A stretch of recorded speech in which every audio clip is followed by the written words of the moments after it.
Football খেলা শুরু হয়ে গেছে। ফুটবল খেলা এটা জায়েজ না না জায়েজ? জায়েজ, ইসলামে জায়েজ।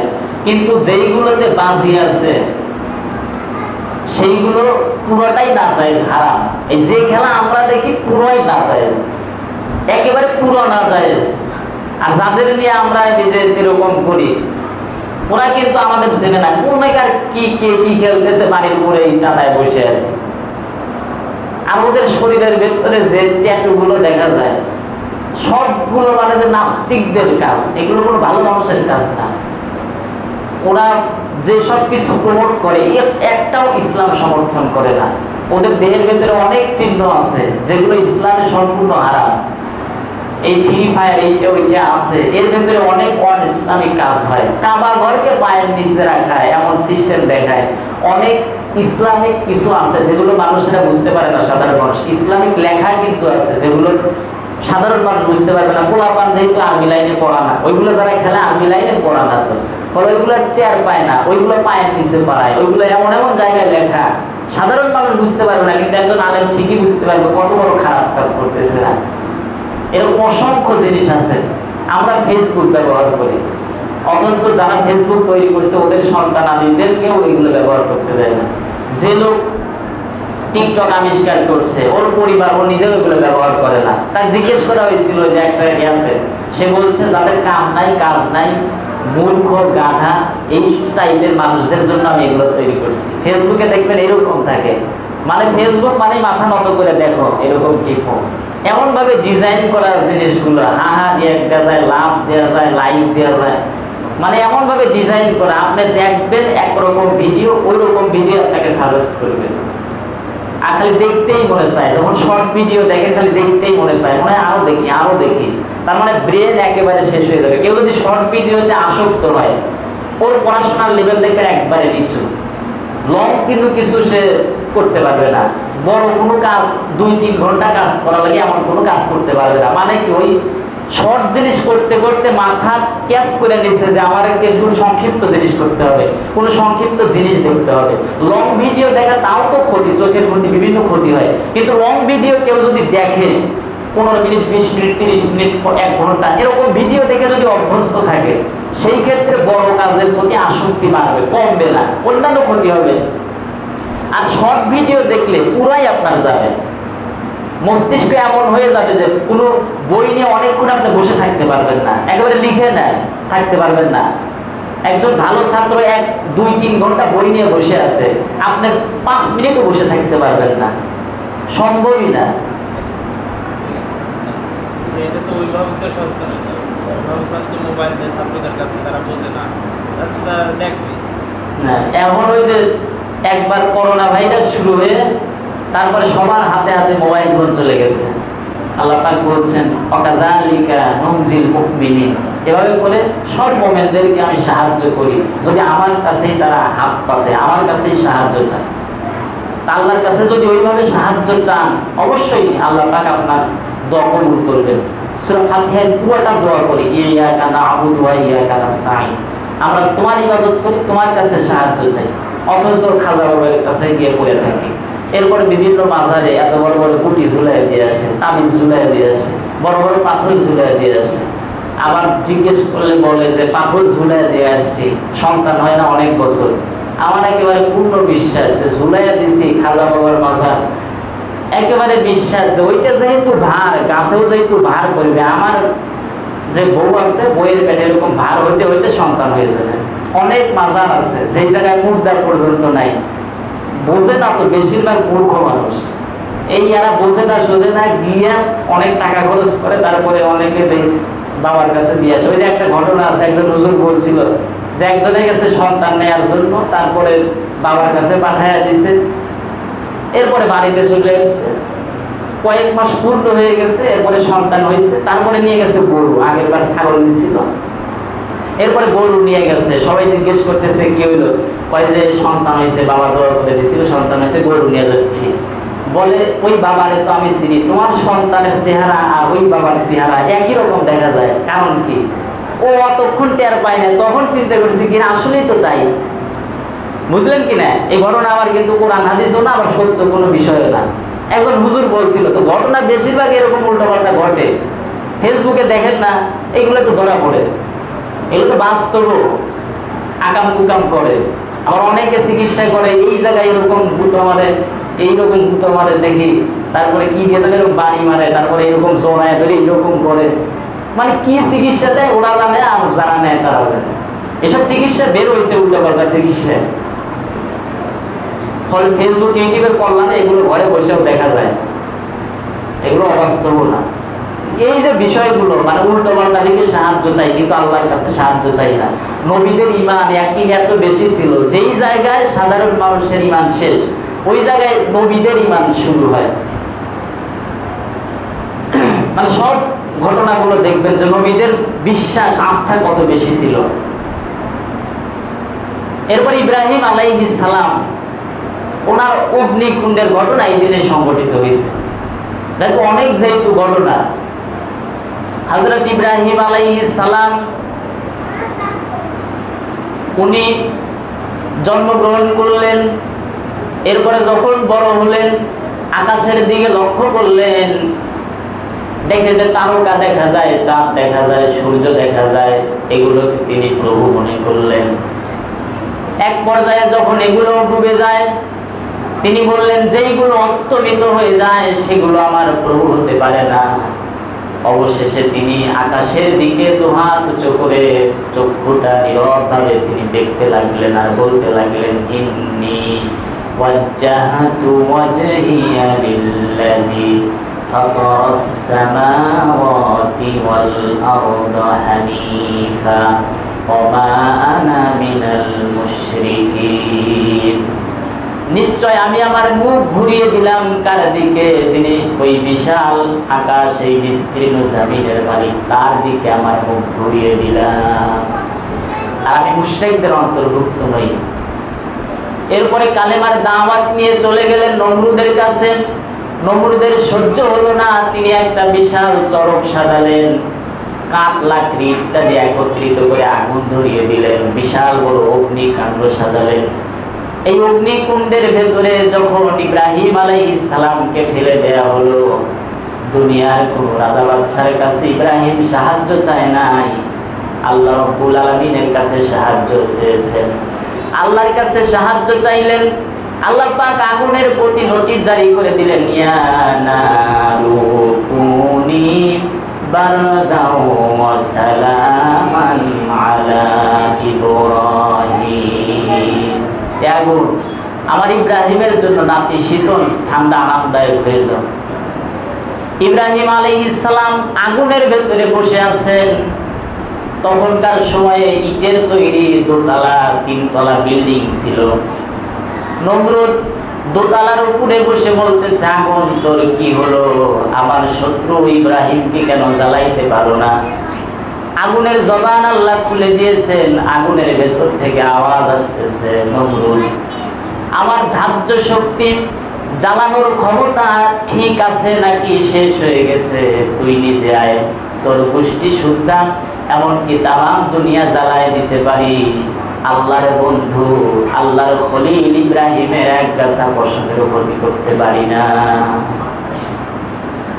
ইব্রাহিম আলাইহিস সালাম এই যে অগ্নিকুণ্ড থেকে যে বের করছেন, এইটা ছিল সেই দিন 10ই মুহররম।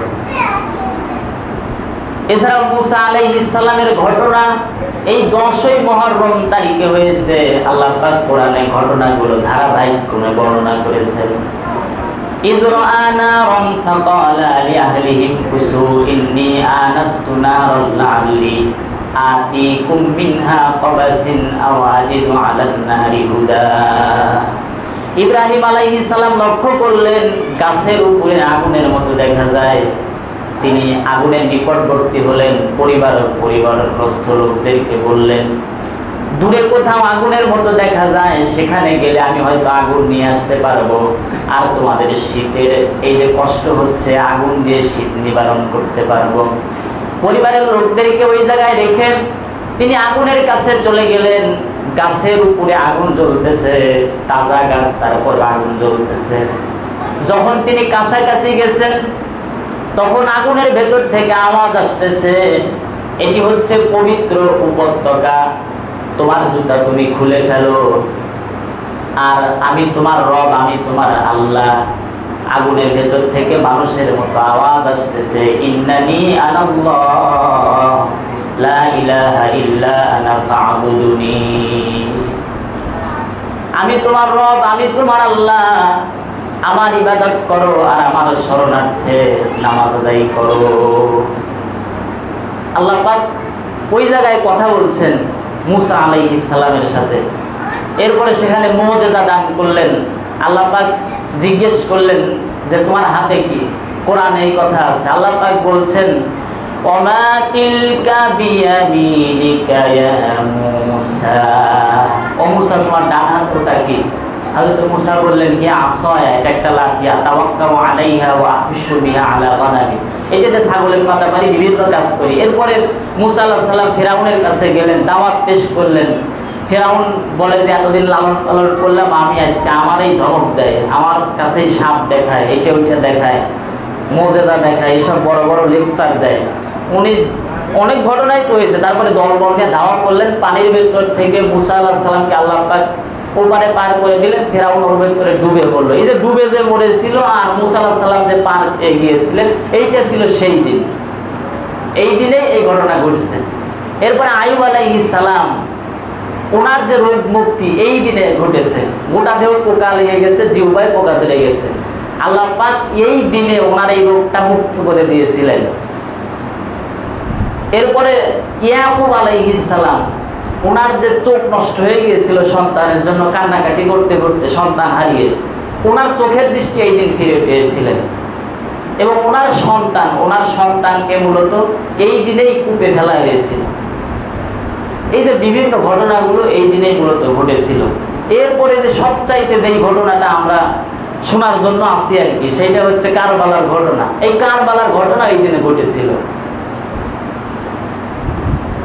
হযরত আলী রাদিয়াল্লাহু তাআলা আনহু, ওনার সন্তান, উনি যখন দুনিয়া থেকে চলে গেলেন, খেলাফতের দায়িত্ব আসলো ওনার সন্তান হাসান রাদিয়াল্লাহু তাআলা আনহুর উপর। তো হাসান ছিল নম্র ভদ্র, মানে এই এত দায়িত্ব, অনেক পরহেজগার মানুষ, দায়িত্ব এই জিনিসটা উনি খুব একটা কঠিন মনে করলেন। কয়েক মাস ছিল, 5 কি 6 মাসের মতো ক্ষমতায় ছিলেন খেলাফতে। এরপরে মুআবিয়া রাদিয়াল্লাহু তাআলা আনহু, উনি আল্লাহ রাসূলের সাহাবী এবং যোগ্যতা সম্পন্ন, এমন না যে যোগ্যতা নাই, খুব যোগ্যতা সম্পন্ন একজন সাহাবী। বিশেষ করে যুদ্ধক্ষেত্রে ভালো পারদর্শিতা আছে, বা কিভাবে পরিচালনা করতে হয় সমস্ত কিছু এইটা ভালো জানা আছে। তো ওনার কাছে গিয়ে বললেন, এই যে মুসলমানদের দুটো ভাগ, একজনরা আমাকে খুব বিশ্বাস করে ভালোবাসে, আবার আপনার ওই জায়গার মানুষ আপনারে বিশ্বাস করে, এই যে দুটো ভাগ হয়ে গেছে, এটা দরকার নাই, আপনার উপরে পুরো দায়িত্ব দিলাম, আপনি এইটা পালন করেন। তো উনি ক্ষমতা ভার পেয়ে গোটা দেশ চালাতে লাগলেন। এরপরে উনি যখন দুনিয়া থেকে চলে গেলেন, ওনার সন্তান ইয়াজিদ ক্ষমতা দখল করলো অগণতান্ত্রিক পদ্ধতিতে, মানে কারোর কোনো সমর্থন নাই, কিছু নাই, এমনিই লোকটা ছিল মদ্যপায়ী, মদ পান করতো, গান বাজনায় বেশি আসক্ত ছিল। মুআবিয়া ভালো, কিন্তু তার সন্তান হচ্ছে একেবারে, মানে যে ওইটা তো মানে কিরকম বুঝতেইছেন, কত বড় খারাপ হলে পরে এমন ঘটনা ঘটাইতে পারে। তো ক্ষমতা দখল করার পরই তাকে যারা পছন্দ করে না, তার যারা আস্থাভাজন বা তাকে যারা ভালোবাসে বা তার আকাম কুকাম যারা মেনে নিচ্ছে, তাদেরকে তো একেবারে রাজকীয় অবস্থান দিছে, বিভিন্ন জায়গায় বিভিন্ন পদে একেবারে বহাল রেখেছে, বিভিন্ন জায়গায় দিচ্ছে। কিন্তু তার যারা সমর্থন করে না, এদের উপর অত্যাচার শুরু করলো। ইমাম হুসাইন রাদিয়াল্লাহু তাআলা আনহু, উনি চিন্তা করলেন একটু মেনে নেয়াই যাবে না, তিনি মেনে নিলেন না। এবং উনি ছিলেন খেলাফতের সর্বশ্রেষ্ঠ হকদার ইমাম হুসাইন। মদিনা, মক্কা এরা তো তাকে ভালোবাসে, কিন্তু শত্রু তো আছেই। কুফার মানুষেরা প্রায় 12,000-এর মতো চিঠি পাঠালো যে আপনারা এই জায়গায় আসেন, আপনি এই জায়গায় আসেন, আমরা আপনার হাতে খেলাফতের ভার গ্রহণ করবো, অর্থাৎ আপনার হাতে বায়াত গ্রহণ করব। চিঠি যেহেতু অনেক, মুসলিম বিন আকিল প্রতিনিধি হিসেবে গেছেন ওখানে, সেখানে যাওয়ার পর তারা খুব ভালো ব্যবহার করছে। এটাই তো স্বাভাবিক, দুশ্মনদের এরকমই অবস্থা, খুব ভালো ব্যবহার করেছে। প্রতিনিধি চিন্তা করলো যে ভালো ব্যবহার যেহেতু করছে, উনি জানায় দিচ্ছেন যে ইমাম হুসাইন তারা খুব ভালো, আসলেই খুব ভালো, আপনি চলে আসেন। ইমাম হুসাইন যখন চলে আসছেন, কারবালা প্রান্তরে যখন আসছেন, ওইদিকে ইয়াজিদ উবাইদুল্লাহ ইবনে জিয়াদকে কুফার গভর্নর করে পাঠাইছেন, মানে সবচাইতে ক্ষমতা দিয়ে পাঠাইছেন। আর ইয়াজিদ ছিল, উবাইদুল্লাহ ইবনে ইয়াজিদ ছিল, ইবনে জিয়াদ ছিল সবচাইতে ওই সময় কঠোর। ইয়াজিদ আর ইবনে জিয়াদ আলাদা কিন্তু দুই ব্যক্তি।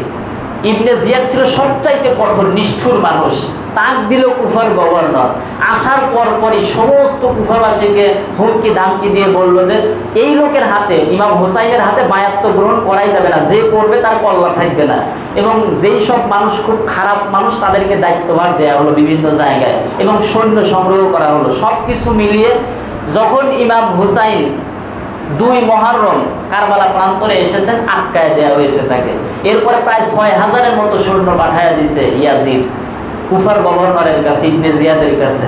তো এতগুলো সৈন্য আর মাত্র 72 জন মানুষ, 40 জন পুরুষ, আর পুরুষ তো খুব কম, কিছু আছে নারী, সব মিলিয়ে 70 থেকে 72 জন মানুষ ইমাম হুসাইনের সাথে। এই কয়েকজন মানুষ যদি ওরা শুধু হেঁটে চলে যায় তাহলেই তো পায়ের নিচে পড়ে যাবে সব।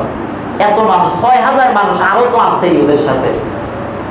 তো এই যে যখন এই পরিস্থিতি তৈরি হলো, ইমাম হুসাইন বুঝতে পারলেন যে অবস্থা খুবই খারাপ। আসলে যেই পরিস্থিতি, এখানে টেকে অতটা সম্ভব না। উনি এরপরে 7 মুহররমে সব পানি বন্ধ করে দেওয়া হয়েছে। একটা যে নদী ছিল পুরাপুরি পানি বন্ধ করে দেয়, যেহেতু সময় আসলে শেষ হয়ে গেছে, নদীর পানিটা বন্ধ করে দেওয়া হয়েছে। তো পানি ছাড়া তো আর বাঁচা সম্ভব না। উনি 9 মুহররম তাঁবুর ভেতরে গিয়ে বললেন যে যে পরিস্থিতি, তোমরা তোমাদের জীবন নিয়ে চলে যাও এই রাতের আধারে। 9 মুহররম রাত্রে এই কথা শোনার পর তার সমস্ত সাথীরা বলল, ইমাম হুসাইন আপনাকে একা রেখে আমরা যদি চলে যাই, আমরা যদি মদিনায় চলে যাই, কিয়ামতের দিন আল্লাহ পাক যদি জিজ্ঞেস করেন যে তোমরা ইমাম হুসাইনকে একা রেখে চলে এসেছো, যে ইমাম হুসাইনকে আমি আল্লাহ নিজে ভালোবাসি, আমার রাসূল যখনই কোনো কথা বলতেন ইমাম হুসাইনের কথাটা আমাকে বলতেন, আল্লাহ আমি কিন্তু আমার নাতি ইমাম হুসাইনকে ভালোবাসি, আপনিও আমার নাতিকে ভালোবাসবেন, আমি তো ওয়াদা করেছিলাম। তারা সবাই বলল, আপনাকে রেখে যদি, এমন দামি মানুষকে একা রেখে যদি আমরা চলে যাই, কিয়ামতের দিন আল্লাহর কাছে কি জবাব দেব? সবাই প্রস্তুতি নিতে থাকলেন। 10 মুহররমের দিন সবাই বিদায় নিলেন। 10 মুহররমের আগের রাতে সবাই কোরআন তেলাওয়াত করেছেন, একজন আরেকজনের কাছ থেকে বিদায় নিয়েছেন। ওই রাতে এত কান্নাকাটি করেছেন, জীবনের অন্য কোনো সময় এত কান্নাকাটি করেন নাই। ইতিহাসের সবচেয়ে বেশি কান্নাকাটি করেছেন, একজন আরেকজনকে জড়িয়ে ধরে কেঁদেছেন, কারণ তারা বুঝতে পেরেছে আজকেই আমাদের ইন্তেকাল হয়ে যাবে। আগামীকাল সকাল থেকে যেহেতু যুদ্ধ শুরু হবে, আমরা তো টিকতে পারবো না। সারা রাত ইবাদত বন্দেগী করেছেন। যখন সকাল হয়ে গেছে, সকালবেলা যুদ্ধের প্রস্তুতি তারা নিয়েছেন। যুদ্ধের মাঠে দুপুরের আগ মুহূর্তে, যোহরের আগেই 40 জন মানুষ শাহাদাত বরণ করেছে। ইমাম হুসাইন একা। ইমাম হুসাইন তার সন্তানটা, পানি নাই, ইমাম হুসাইন তার সন্তান আলী আসগরকে নিয়ে গেলেন। নিয়ে গিয়ে নদীর কাছে এরকম দাঁড় করলেন, বললেন আমার সাথে শত্রুতা, যুদ্ধের নিয়ম অনুযায়ী আমার সাথে শত্রুতা আছে, আমার সাথে শত্রুতা আছে, কিন্তু এই ছোট্ট মাসুম শিশুর সাথে তো কোনো শত্রুতা নাই। একটু ফোরাত কুলটা উন্মুক্ত করে দাও, একটু পানি পান করাবো। উনি যখন এভাবে ধরেছেন, একজন লোক উনি তীর নিক্ষেপ করলেন। তীরটা কোনো মতে গলার ভেতর দিয়ে ঢুকেছে, কোনো মতে বুক দিয়ে ঢুকিয়ে পর ওপর হয়ে গেছে, রক্ত ফিনকি দিয়ে বেরিয়ে গেল। রক্ত যখন ফিনকি দিয়ে বের হয়ে গেল, তখন ইমাম হুসাইন বুকে নিয়ে কান্নাকাটি শুরু করলেন। উনি বললেন, সালেহ আলাইহিস সালামের যে উটনি ছিল, এইটার যে রক্ত, তার চেয়ে ও সন্তান তোমার রক্ত অনেক পবিত্র।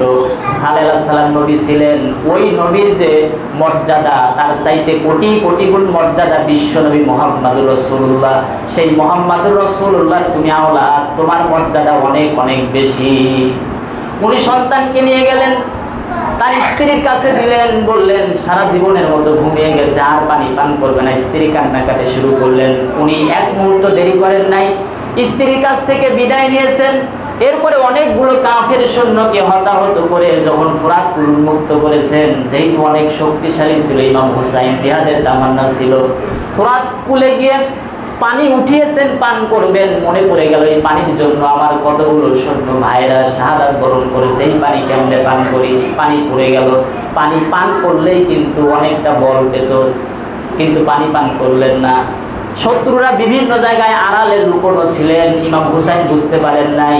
যখন দেখছেন পানি পান করে নাই, তারা বুঝতে পেরেছে প্রচন্ড দুর্বল। সব দিক থেকে ধাওয়া করেছেন, তীরগুলো নিক্ষেপ করেছে। ৭২ থেকে প্রায় ৮০ জায়গায় ক্ষত বিক্ষত হয়ে গেছে, টিকতে পারেন নাই, জমিনে পড়ে গেছেন। এরপরে সীমার নামে একজন মানুষ, খুবই কঠোর টাইপের মানুষ, সে কেউ কিন্তু এই কাজ এত সহজে করতে পারবে না। সে বুকের উপর পা রেখেছে, তারপরে মস্তকটা বিচ্ছিন্ন করে ফেলেছে।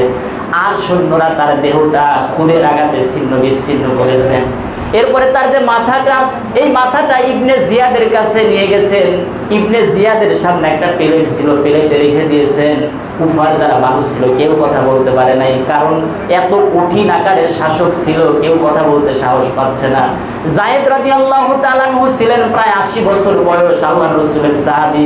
উনি বললেন, ইবনে জিয়াদ, আমি মুরব্বী মানুষ, অনেক বয়স হয়েছে, তুমি যেই ব্যবহার করতেছে এতক্ষণ সহ্য করেছি, সবাই ভয়ে কিছু বলতেছে না, কিন্তু এখন আর সহ্য হয় না। তুমি যেই কাজটা করতেছো, তোমার পায়ের কাছে যার মাথা রেখেছো, এই মানুষটা জান্নাতের যুবকদের সর্দার হবে। এটা হচ্ছে রাসূলুল্লাহর নাতি। আর আমি ১০০০ বার, শতবার দেখেছি, নবীজি যখনই কোলে দিয়েছেন তখনই চুমা দিয়েছেন। এমন কোনো জায়গা নাই যে রাসূলুল্লাহ চুমা দেন নাই, সবচাইতে প্রিয় মানুষ ছিল। এই মস্তকটা যখন ইয়াজিদের কাছে নিয়ে গেছে, ইয়াজিদ ভয়ে থরথর করে কেঁপেছিল। ওই সময় বর্ণনা যদিও একটু দুর্বল, কিন্তু ইয়াজিদ ভয় পেয়েছিল যে সর্বনাশ, এই লোকটা যদি জীবিত আনতো তাও তো একটা কথা ছিল, জান্নাতের যুবকদের সর্দার, আবার মুহাম্মদ সাল্লাল্লাহু আলাইহি সাল্লামের নাতি, জীবিত আনলেও হতো, কিন্তু মাথায় কেটে ফেলেছে। ভয় পেয়েছিল একটু। মানে যদিও ইয়াজিদকে নিয়ে মতভেদ আছে যে ইয়াজিদ এই ঘটনার সাথে সরাসরি জড়িত নাকি ছিলেন না, উনি জীবিত নিজে বলছে মাথা কেটে ফেলছে। এইগুলো তো বলে লাভ নাই, উনি তো চাইছেন দেখে মরুক। আর এমনি ওর চরিত্র ওই রকম ছিল, তার সম্পর্কে জানলে বুঝবেন। আল্লাহ পাক সব আলেমদের একমত যে ইয়াজিদকে আল্লাহ ক্ষমা করবে না, ওর মনে যেটাই থাক। ও ৬০০০ সৈন্য পাঠাইয়া দিছে মারার জন্যই তো। ওইটা ভয়ে কাটছে, দেখছে যে ইয়ার এত বড় কাজ করে ফেলছে, তার কত বড় হৃদয় বিদারক ঘটনা চিন্তা করেন। একজন মানুষ যে কিনা এত প্রিয় পাত্র আল্লাহ, তার গলা আলাদা করে ফেলছে। এবং এটা কোনো সিনেমা না, বাস্তবে এটা ঘটছে। আল্লাহ পাক যেন বোঝার তৌফিক দান করে। এই ঘটনাটা শেষ করতে একটু সময় নিয়ে ফেলছি, এই জন্য সবার কাছেই ক্ষমা চাচ্ছি। যারা সুন্নত করেন, এই সুন্নত করে নেন।